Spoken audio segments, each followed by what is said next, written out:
Shalom, shalom, amada, glória a Deus por todas as coisas. Estamos aqui no Devocional da Noite e hoje é Marcos capítulo 11. Antes de a gente começar a nossa leitura, o nosso estudo, vamos pedir ajuda àquele que pode nos ajudar, ao Espírito Santo. Vamos lá? Querido amigo Espírito Santo, Tu és o Todo-Poderoso, grandioso, e nos rendemos a Ti, Te pedimos ajuda neste momento, declaramos nossa mente e nosso coração cativos à Tua voz, à Tua palavra. Fala conosco, fala ao nosso coração, ministra-nos, Santo Espírito, em nome de Jesus, que seja feita a Tua vontade em nossas vidas, em nome de Jesus, que venha o Teu reino sobre as nossas vidas, em nome de Jesus. Pai eterno e querido, amado, revela-nos a Tua palavra, nos traz entendimento, em nome de Jesus, amém? Então vamos lá, Marcos capítulo 11. Quando se aproximaram de Jerusalém, chegaram a Betfagé e a Betânia, perto do Monte das Oliveiras, Jesus enviou 2 dos seus discípulos, dizendo-lhes: Vão ao povoado que está diante de vocês. E logo que entrarem, encontrarão um jumentinho amarrado, no qual ninguém jamais montou. Desamarrem-no e tragam-no aqui. E se alguém lhes perguntar por que vocês estão fazendo isso, digam-lhe: o Senhor precisa dele e logo o devolverá. E eles foram e encontraram um jumentinho na rua, amarrado a um portão. Enquanto o desamarravam, alguns dos que estavam ali lhes perguntaram: o que vocês estão fazendo, desamarrando esse jumentinho? E os discípulos responderam como Jesus lhe tinha dito. E eles os deixaram ir. Trouxeram o jumentinho a Jesus, puseram sobre ele os seus mantos e Jesus montou. Muitos estenderam seus mantos pelos caminhos, outros espalharam ramos que haviam cortado nos campos, e os que iam adiante dele e os que o seguiam gritavam: Hosana, Hosana é salve, Hosana! Bendito é o que vem em nome do Senhor, bendito é o reino vindouro do nosso pai Davi, Hosana nas alturas, aleluia, Hosana, Hosana! Hosana é o que vem em nome do Senhor, amém? Versículo 11. Jesus entrou em Jerusalém e dirigiu-se ao templo e observou tudo à sua volta, e como já era tarde, foi para Betânia com os 12. Então você viu aqui, né? Jesus já tinha predito a morte dele, a ressurreição dele, e aqui ele tinha dito já que ele estava indo para Jerusalém para ser crucificado, né? Para morrer. Mas ele teve essa entrada triunfal em Jerusalém.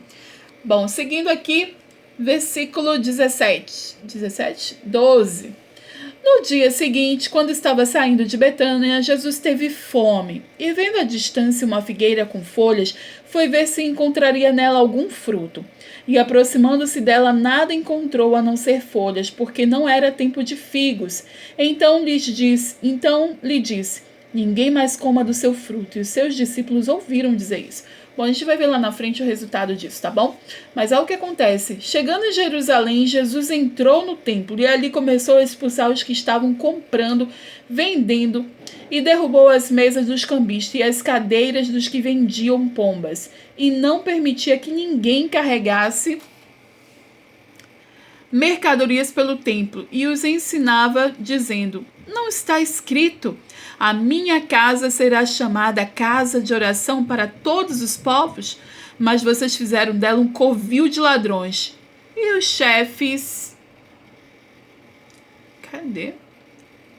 Os chefes dos sacerdotes e os mestres das leis ouviram essas palavras e começaram a procurar uma forma de matá-lo, pois o temiam, visto que toda a multidão estava maravilhada com o seu ensino. Ao cair da tarde, eles saíram da cidade. Bom, aqui Jesus está falando sobre o templo, né? O templo, que é casa de Deus, é uma casa de oração, e ele não pode ser um covil de ladrões, não pode ter negociação e ter o que estava rolando lá, as pessoas comprando e vendendo. Não dava para ser desse jeito. Então ele realmente ali ficou indignado e começou a expulsar, a falar com o povo, né? E os sacerdotes ficaram ali meio já de orelha em pé, né? Querendo acusar Jesus, mas ele está falando sobre a casa de oração. E eu quero te dizer que você hoje é templo do Espírito Santo, que você é casa de Deus, você é a casa favorita do Senhor, e você precisa ali cuidar do que é dele, que é o templo dele, que é você e sua casa. Agora, sobre a sua casa literal, eu quero dizer que você pode fazer da sua casa, a casa de oração, um ambiente agradável, de paz, de harmonia, de alegria. E para muitas pessoas isso é quase missão impossível, né? Ter paz na casa, ter tranquilidade. Eu conheço muitas pessoas que não têm interesse em voltar para casa, sabe? Trabalha o dia inteiro e fica ali às vezes trabalhando até tarde porque não quer voltar para casa, encontrar as pessoas que estão em casa, as coisas que tem em casa. Às vezes é alguém que não para de reclamar, não para de encher o saco, né? E muitas pessoas fazem hora extra na rua, vão fazer coisas que nem estavam no roteiro só para não chegar em casa, porque não tem prazer em chegar em casa. Mas eu quero dizer que você tem o poder de transformar ambientes, principalmente o ambiente da sua casa.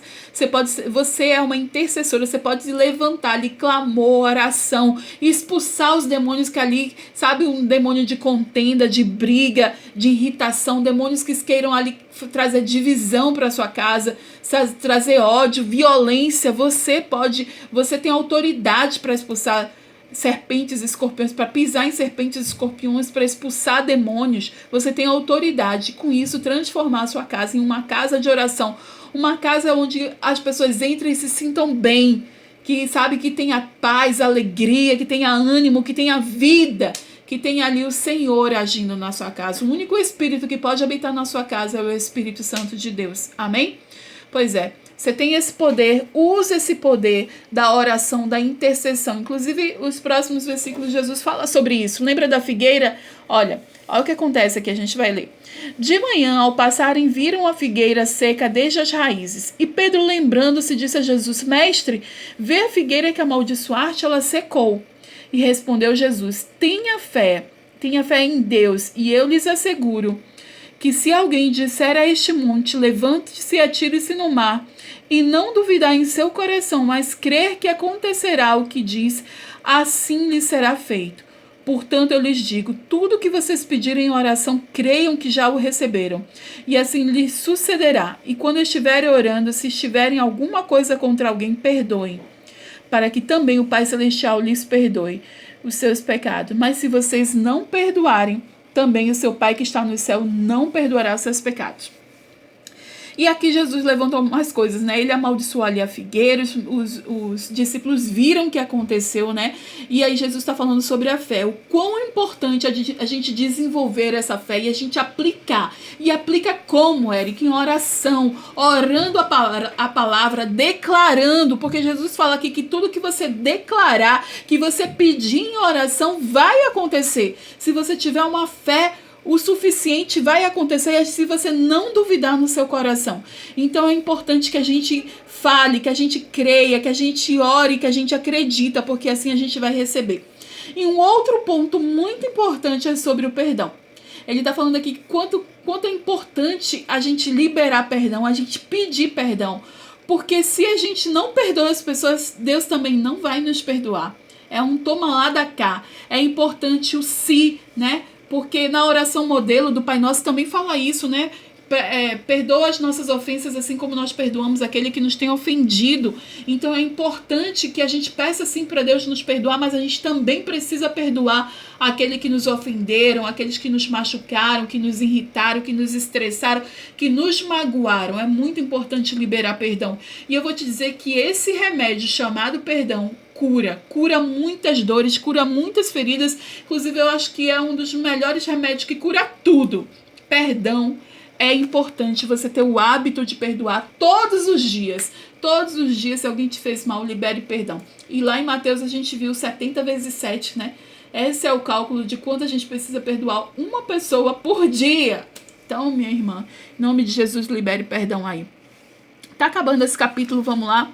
Versículo 27. Chegaram novamente a Jerusalém, e quando Jesus estava passando pelo templo, aproximaram-se dele os chefes dos sacerdotes, os mestres da lei e os líderes religiosos e lhes perguntaram: com que autoridade estás fazendo estas coisas? Quem te deu autoridade para fazê-las? Respondeu Jesus: eu lhes farei uma pergunta, respondam-me e eu lhes direi com que autoridade eu estou fazendo estas coisas. O batismo de João era do céu ou era dos homens? Digam-me. E eles discutiam entre si, dizendo: se dissermos que é do céu, ele perguntará: então por que vocês não creram nele? Mas se dissermos dos homens, Eles temiam o povo, pois todos realmente consideravam João um profeta. E eles responderam a Jesus: não sabemos. Disse então Jesus: tampouco eu lhes direi com que autoridade estou fazendo essas coisas. Bom, aqui, né, Jesus, ele foi questionado a autoridade dele. Imagina, Jesus, o Filho de Deus, o Messias, o enviado, foi questionado a autoridade dele. Imagine eu e você, minha irmã. Pois eu vou te dizer, muitas pessoas vão questionar também a sua autoridade, vão achar que você veio em nome de quem? E você vai no nome do Senhor, porque é o Senhor que te respalda. A gente precisa ter aliança com Deus, estarmos firmadas em Deus, termos fé. E o Senhor derrama autoridade sobre as nossas vidas, Ele derrama poder e autoridade para pisarmos em serpentes e escorpiões, para curar enfermos, para expulsar demônios. Então é com este respaldo do Senhor que a gente vai. E vá na fé, mesmo com as pessoas questionando, falando, criticando, você precisa ir confiar em Deus, porque o nosso socorro vem do Senhor. Amém?